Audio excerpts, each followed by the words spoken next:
Okay, so that's financial. Let's go to emotional. So the two problems that I'll discuss with you are overload and underload. So again, the paradigm is the same. Everything comes from Hashem. The roots are always Hashem. The outcome is always Hashem. All that you own is the middle. So as we're sitting here, there is somebody out there who is on chronic overload. So let me draw a picture of that sort of a person. Imagine a woman who's, let's say, 46, 47. She has adolescent children as well as young children. She also has a satisfying career. She also has a rather demanding but really nice husband. And she also has a mother-in-law who just had a stroke, and a mother who likes to be called several times a day. And yeah, that's her life. Now, I didn't tell you anything that's unusual or dysfunctional. This is all normal living. Could you picture her feeling crazy? Yes, no? Okay, so here's the basic rule. You have to have a pyramid of what you consider to be musts, wants, cans. The first thing, whatever you're obligated by Torah to do, is what you have to do. So in this paradigm, what's something that you have to do? What are some have-to-dos? You have to see your kids are taken care of. You have to be a wife to your husband since you don't want somebody else to be his wife, right? Okay, are you obligated by Torah to work even if you love your career? No. Are you obligated towards being respectful towards parents and in-laws? Yes. So that's top. Then you put in what you could do that other people can't do. And then you put in what you would like to do. Got this? So it's there, but it's not on top. Okay, now, sometimes even when you pyramid, you can't get even what you have to do and what you see as important to do done. So if you really trust Hashem, you know what you say? Whatever isn't done either wasn't meant to get done, or wasn't meant to get done by me, or wasn't meant to get done now. And you say, fine. And you still get your 8 hours sleep. Got it? Okay, so I'll give you an example of this. I have a friend, lovely, lovely person. Okay, very well spoken. She went to Sarah Lawrence. And she has a couple of medical conditions. And in addition to it, she's also a very disorganized person aesthetically. So her house is always upside down. As her medical conditions got worse, things only got worse. So you go into her house, you see, like, you know, there are dishes in the sink, there's yesterday's supper on the table, there's a child's outfit on the living room floor. You have the scene? Okay.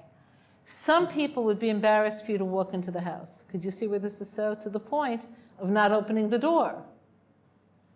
Okay, she's fine. She said, I did what I could do. That's what I could do. The main thing is everyone's happy.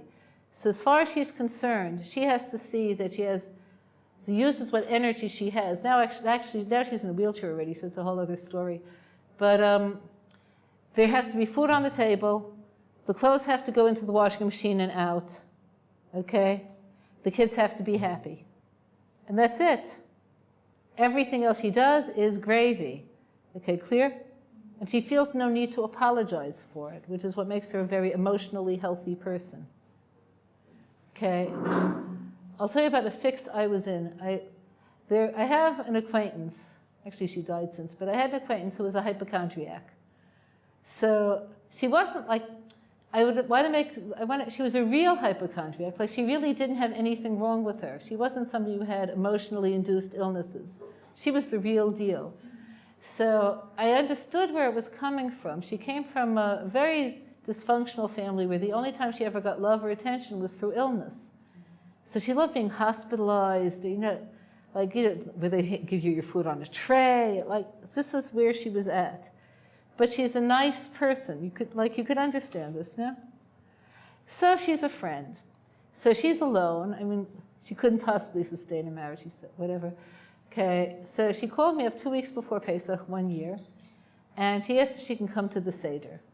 Now, I had already invited Neve girls to the Seder. So I didn't want her. They wouldn't know how to relate to her. Like, You're at the Seder, and you're like watching carefully what your host and hostess are doing because it's like your first religious Seder.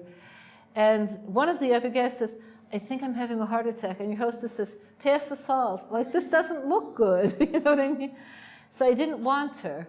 But like telling someone not to come to a Seder, that's like not so nice either. So I said, wait a minute, I'll get right back to you. Something's burning. Okay. So what should I do? Okay, so I thought of an idea. I called her up. I made up a story. I told her that I have a cousin who has shares in one of the religious hotels, and that my cousin will give me a free ticket for her. I checked it out, and you'll like it much better there. It's much cleaner than my house. She was like, germs were like, whatever. Okay, it's, because they have government inspectors and all, and they have a chazan, and you'll love it. She was very happy. I'm thinking, whatever this costs, it's cheap. Okay, that's what I'm thinking. Okay, 2 days before Pesach. Now remember, she thought I got the ticket for free. Okay, she calls back, I changed my mind. I don't want to go to the hotel. I want to come to you. Now by that time, like I had more other guests, like now it was only worse, okay? So and my husband was very normal. Like his tolerance for her also wasn't that great. So I'm thinking, okay, now it's 2 days before Pesach. Like 2 weeks ago, I could have said, I'll try to find you a different place. But 2 days before in Jerusalem, that's not so simple. So I figured I'll do what I should have done to begin with. I'll call a rabbi, okay? So I called the rabbi. I explained to him this whole story. And he says, are you an apikoros? Do you know what an apikoros is? Someone who doesn't believe in God. Are you an apikoros? So I said, no. So he said, so why do you think you have to run the world? So I said, what do you mean? So he said, you do what you have to do and let God run the world. So I said, oh. So I called her back and I said, I don't think it's going to work out this year, but you still have the ticket, which she did. Okay, and what do you think happened? She went. Actually, she went to some other family, but it was okay. So you have to give God over the ability to make outcomes happen. You do what you have to do. You keep your triangle intact. But you have to turn over outcomes to God if you want to maintain emotional health if you're on overload. Okay, clear? Now the opposite of overload is, of course, what? Underload.